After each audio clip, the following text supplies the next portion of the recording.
The cup was placed on the counter with a sound too soft to be called a slam, yet too hard to be considered gentle. It was a precise, deliberate placement of ceramic on polished granite, an act of punctuation. "A simple black coffee," Catherine said, her voice a low, melodious instrument of condescension. "It really shouldn't be this difficult." She did not look at the young woman behind the counter. Her gaze was fixed on her own reflection in the gleaming chrome of the espresso machine, adjusting the collar of a beige coat that looked more expensive than the machine itself. The man beside her, Mr. Kwan, remained silent. He offered a tight, apologetic smile that did not reach his eyes, a gesture meant not for the barista, but for the half-dozen junior analysts in line behind them who had suddenly found reasons to be intensely interested in their phones. The air in the corporate lobby cafe had gone still. Keyboards had stopped clicking. The low hum of the building's ventilation seemed to grow louder in the vacuum. Anna, the barista, did not react. She wore a simple black collared shirt and a long, crimson apron tied neatly at her back, a uniform that rendered her anonymous. She met Mr. Kwan's fleeting glance with a placid emptiness that gave him nothing to hold on to, then her eyes moved back to the cup. She pushed it a final inch forward, into the designated pickup zone. "Enjoy your coffee," she said, her voice even and utterly devoid of inflection. Catherine picked it up without a word, turning with a fluid motion that caused her long coat to swirl around her ankles. As she and Mr. Kwan walked away, their quiet conversation a murmur of presumed importance, Anna reached under the counter. She pulled out a small, black, hardbound notebook and a pen. She uncapped it with a quiet click and made a brief, neat entry on a fresh page. She did not write down the order, or the complaint. She wrote down the date, the time, and 2 names. Then she looked up at the next person in line. "Hi," she said, her expression unchanged. "What can I get for you?" The cafe, the Daily Grind, was a strategic anomaly.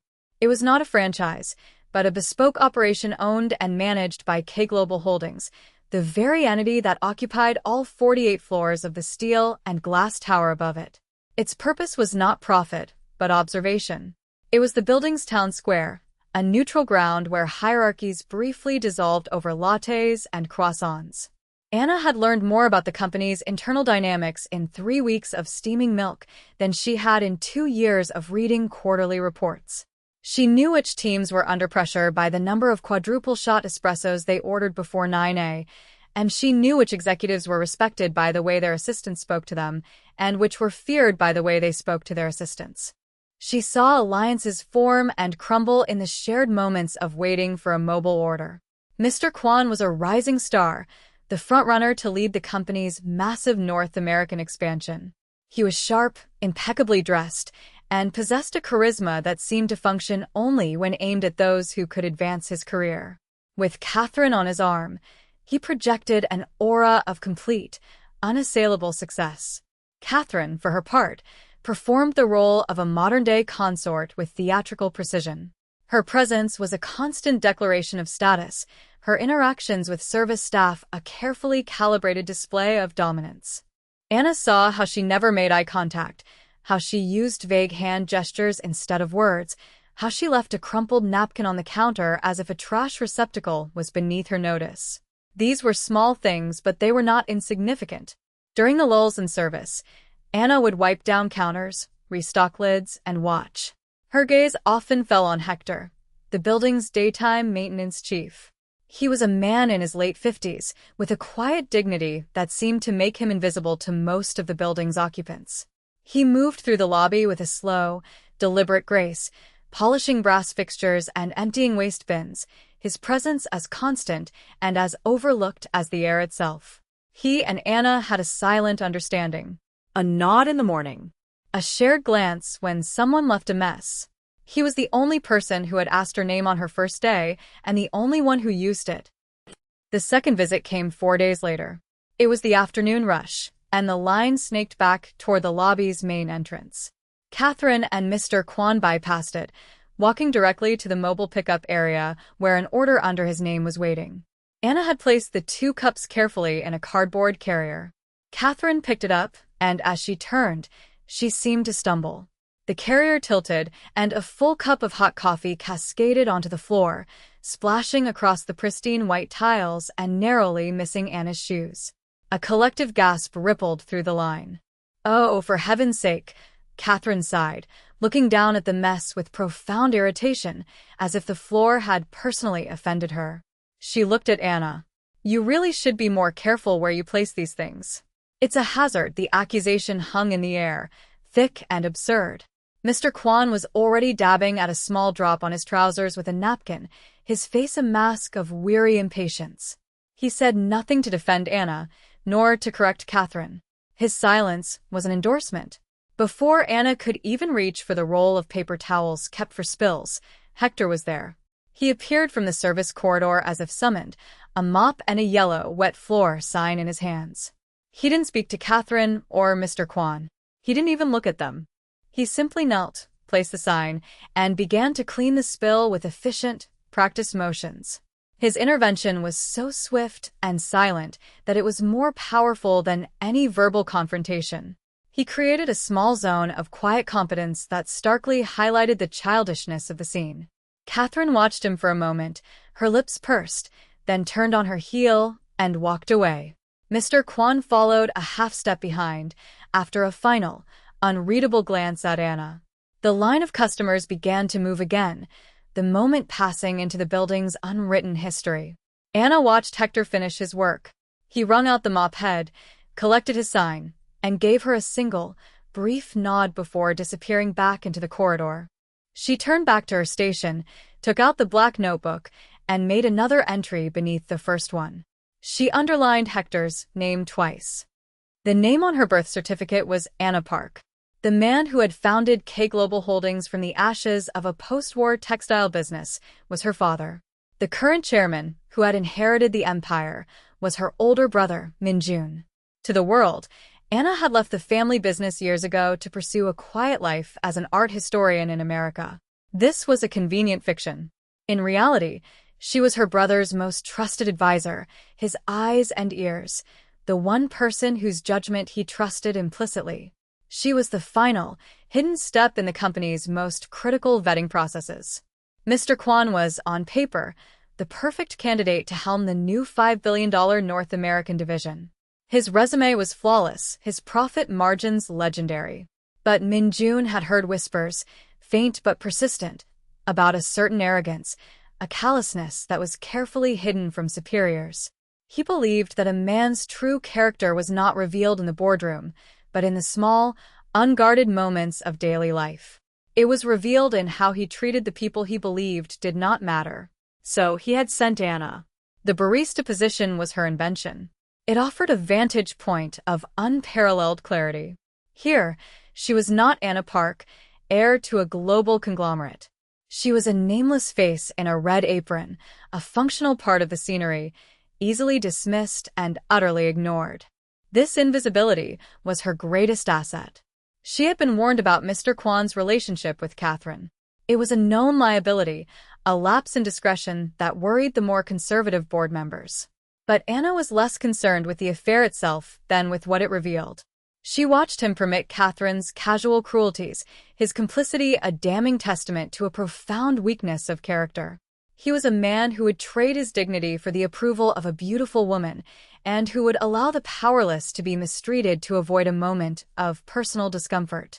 That also told her something. The notebook was her report. Each entry was a data point, a piece of a mosaic that was slowly, inexorably, revealing the full picture of the man who wanted to control a continent's worth of their family's legacy. Her time here was not an act. It was an audit of a man's soul. The third incident was the worst. It was a Friday afternoon, and a palpable sense of weekend relief was settling over the lobby. Catherine arrived alone, her face tight with an anger that seemed to be looking for a target. The target, by sheer misfortune, was David. He was a summer intern from a local university, barely 20 years old, assigned to the cafe to help with the summer rush. His primary sin was his youth, a nervous energy that made him eager to please and prone to fumbling under pressure. Catherine ordered a ridiculously complex drink, A string of modifications and special requests rattled off so quickly that David had to ask her to repeat it. This was the opening she had been waiting for. "Is it that hard to listen?" she asked, her voice dangerously sweet. "Or do they just not train you properly here?" David's face flushed a deep, painful red. He stammered an apology and began working on the drink, his hands trembling slightly. Every person in the vicinity could feel the humiliation radiating from the young man. They stared at their laptops, at the floor, at anything but the scene unfolding at the counter. Anna, who was restocking the pastry case, went very still. She was about to intervene when another voice cut through the tension. It was quiet, yet it carried the weight of authority. "Ma'am," Hector was standing not 10 feet away, polishing a brass railing on the lobby's grand staircase. He held the polishing cloth in his hand, his posture relaxed, but his eyes fixed on Catherine. "The young man is new. Please be patient." It was not a request. It was a statement of fact, a gentle but firm correction from a man who had earned the right to speak. For a moment, Catherine was speechless. She looked Hector up and down, a flicker of disbelief in her eyes that a janitor would dare to address her. She let out a short, sharp laugh of contempt. "I'm sorry, were you talking to me?" But the spell was broken. The focused beam of her cruelty had been diffused. Hector simply held her gaze, his expression calm. The moment stretched. Anna stepped forward. "I'll take care of this, David," she said softly.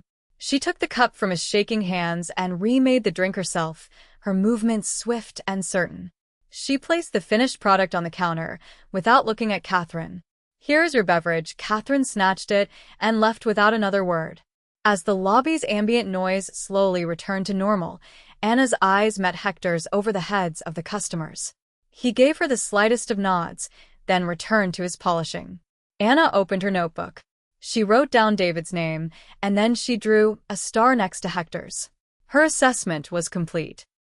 The email arrived in every K-Global inbox on Monday morning at precisely 9:01 a.m., and the subject line was stark: Mandatory Executive Leadership Meeting and Announcement. North American Division. The body of the email was brief, summoning all senior vice presidents and department heads to the main boardroom on the 48th floor at 3 p.m. sharp. Attendance was not optional. In his corner office overlooking the city, Mr. Kwan read the email and a slow, triumphant smile spread across his face. This was it. The culmination of years of work, of strategic maneuvering, of quiet ambition. He forwarded the email to Catherine with a single word. "Tonight," she replied almost instantly with a string of champagne bottle emojis. They made a reservation at the most expensive restaurant in the city, a place where a table had to be booked months in advance. He spent the rest of the day accepting premature, whispered congratulations from his colleagues, projecting an air of magnanimous humility that he did not feel.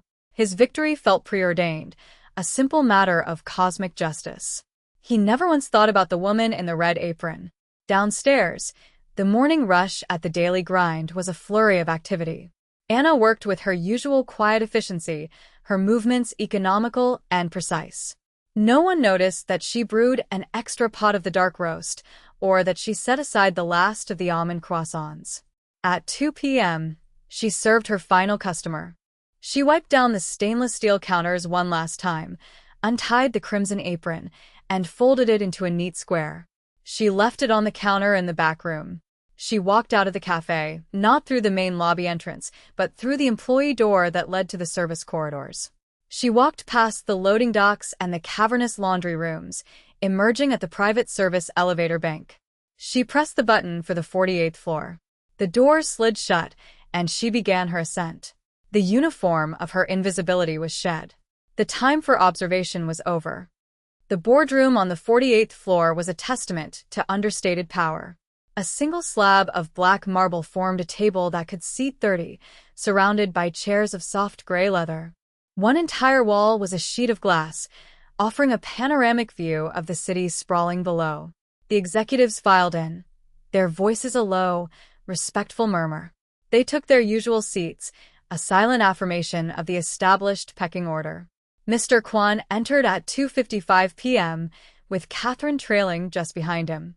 Her presence was an anomaly, A breach of protocol that was instantly noted by everyone in the room, but his confidence was so absolute that no one dared to question it. She took a seat in one of the guest chairs against the wall, crossing her legs and surveying the room as if she already owned it. Another unexpected presence stood near the door. Hector Vargas, still in his simple gray maintenance uniform.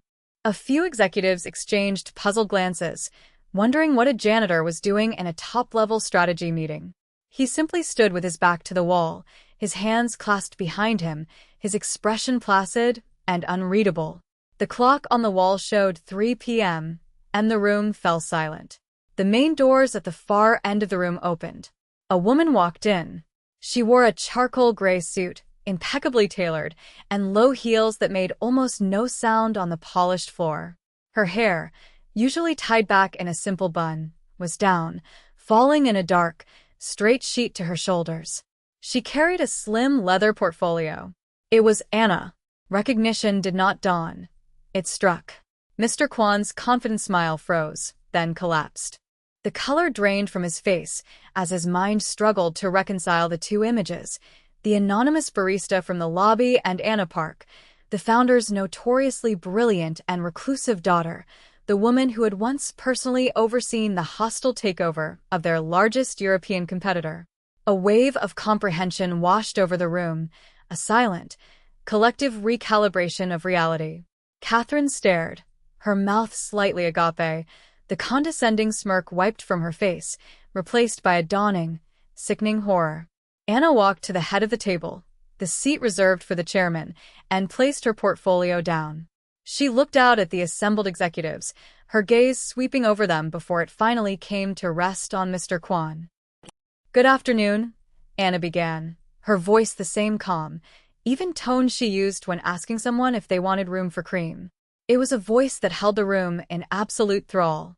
"We are here to finalize the leadership for our new North American division. This is the single largest investment in the company's history. The person who leads it will not only be a manager but a steward of our corporate culture." She paused, letting the words settle. "Leadership, we believe, is not demonstrated in reports or profit margins. It is demonstrated in character." She gestured to the large screen behind her, which flickered to life. There was no sound, only crisp, high-definition video. It was a view from behind the counter of the daily grind, a perspective no one had ever seen. The first clip showed Catherine's initial visit, her dismissive tone, and Mr. Kwan's silent acquiescence. The camera angle made their sense of entitlement look small and ugly. The second clip showed the spilled coffee. It was clear from this vantage point that Catherine's stumble was an intentional, jerky movement. The footage then showed Hector, appearing from the side of the frame, cleaning the mess without a word. The final, longest clip showed the scene with David. It showed Catherine leaning over the counter, her face contorted in a sneer. It showed David shrinking back, his distress painfully obvious. And it showed Hector, stepping forward from the background, his quiet intervention a stark act of courage in a room full of silent bystanders. Anna let the video play out in its entirety. The only sounds in the boardroom were the hum of the projector and the increasingly ragged sound of Mr. Kwan's breathing. "For 3 weeks," Anna said, as the screen went dark, "I have had the privilege of serving you coffee. And in that time, I have seen the true culture of this building. I have seen casual cruelty, and I have seen quiet dignity. I have seen ambition that is blind to indecency, and I have seen integrity in a man who pushes a mop." She picked up a single sheet of paper from her portfolio. Her eyes found Mr. Kwan's. "We look for leaders who build people up, not people who stand by while others are torn down." The consequences were delivered with the precision of a surgeon. There was no anger in Anna's voice, only a final, immutable clarity. "Mr. Kwan," she said, her gaze unwavering, "your professional accomplishments are significant. They are not, however, sufficient. Your candidacy for the directorship of the North American division is hereby withdrawn." A tremor went through him, a barely perceptible shudder. "Your complicity in the behavior we have just witnessed demonstrates a fundamental misalignment with the core values of this company. You're being reassigned. Effective tomorrow, you will be the lead auditor for our operations in Anchorage, Alaska." You will report to the regional manager there." The silence that followed was absolute. The sentence was a corporate death knell, a banishment to the farthest, coldest corner of the empire. Then she turned her attention to the woman against the wall. "Catherine," she said, using her first name with a chilling familiarity. "You are not an employee of this company. You are a guest in this building. Your access privileges are revoked. Security will now escort you from the premises." Two uniformed guards, who had been standing discreetly outside the door, entered the room. Catherine stood, her face a mask of white-hot fury and disbelief, but she did not speak. She allowed herself to be led out, her final act in the building a walk of silent shame. Anna then looked down the table to where David, the young intern, had been asked to sit, tucked away in a corner. "David," she said, and he flinched as if struck. "You are subjected to unprofessional and abusive behavior. On behalf of K Global, I apologize. You will also be receiving a formal offer to join our executive development program, with a full scholarship to complete your MBA. We believe you have potential." Finally, her gaze moved to the man by the door. Mr. Hector Vargas. Hector stood a little straighter. "For 20 years, you have served this company with honor and quiet dignity. You have demonstrated more leadership in one moment with a polishing cloth than some executives demonstrate in a lifetime. We are creating a new position, reporting directly to my office, Director of Workplace Culture and Employee Welfare. Your sole responsibility will be to ensure that every single employee in this building, from the sub-basement to this boardroom, is treated with the respect they deserve. The position is yours, if you will accept it." Hector Vargas looked at Anna Park, and for the first time in 20 years of service, he allowed a small, slow smile to grace his lips. He simply nodded. The boardroom emptied slowly, the executives filing out in a state of quiet shock, their understanding of the world having been fundamentally altered. Mr. Kwan was the last of them to leave, a man hollowed out, his ambition a ghost that now haunted his vacant eyes. Soon, only two people remained under the soft glow of the recessed lighting, Anna and David. The young intern had not moved from his chair. He stared at the polished marble of the table, his hands clasped tightly in his lap. "I don't understand," he finally said, his voice barely a whisper. He looked up at her, his expression a mixture of gratitude and confusion. "I didn't do anything. When she was yelling at me, just stood there. I let it happen." Anna walked over from the head of the table and sat in the chair next to his. She looked not at him, but out at the sprawling city, now glittering with the first lights of evening. "You're right," she said. "You didn't do anything. And, in that moment, that was a failure.